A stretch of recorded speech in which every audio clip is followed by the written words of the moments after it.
गोष्टी सांगितले. लॅपटॉपवरती विद्यू बातम्या दाखवल्या. मागच्या रविवारी आम्हाला वळा वाटला. ते मागच्या रविवारी नव्हते आले, त्यांना वळा वाटला. सगळ्यांना प्रसाद दिला.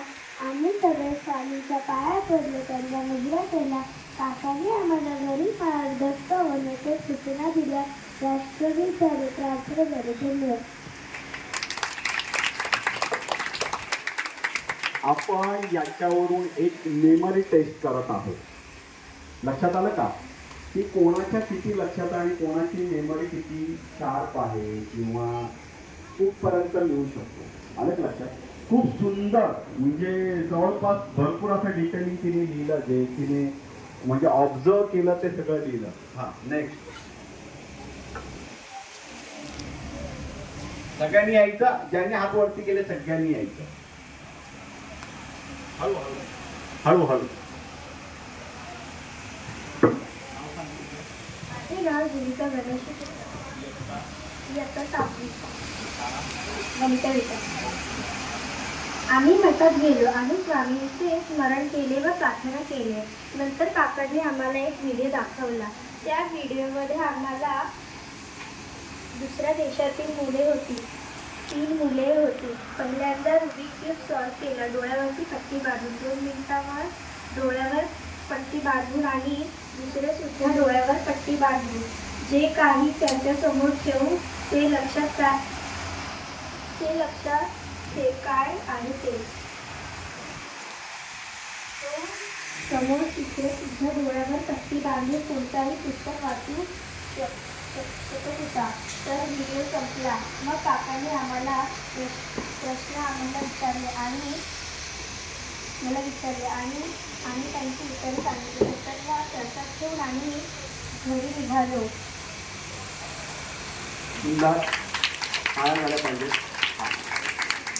तर आपण काय करणार आहोत, तिने जे लिहिलंय ते फक्त तिच्या पुरतं असेल, परंतु यातले बरेच विद्यार्थी आहेत ज्यांचे असे प्रश्न असतील.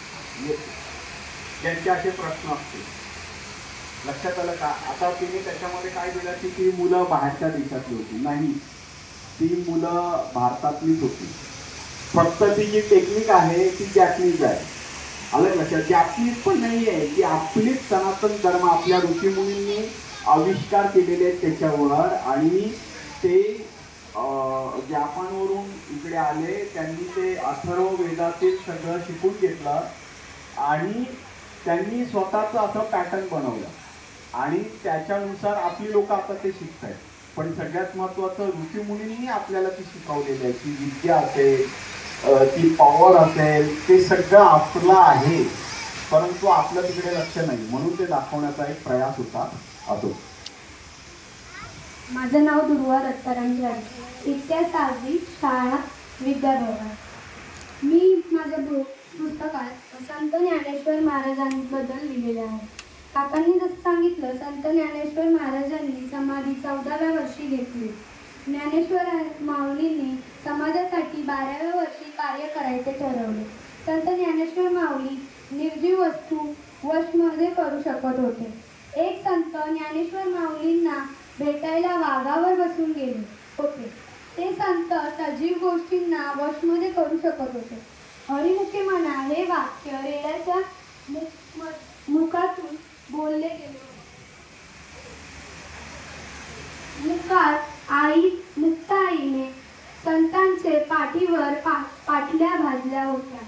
व्हिडिओमध्ये काय पाहिले? डोळे बंद करून 2 मिनिटाच्या पहिले क्यूब सॉल्व करून दाखवणे. डोळे बंद करून पुस्तक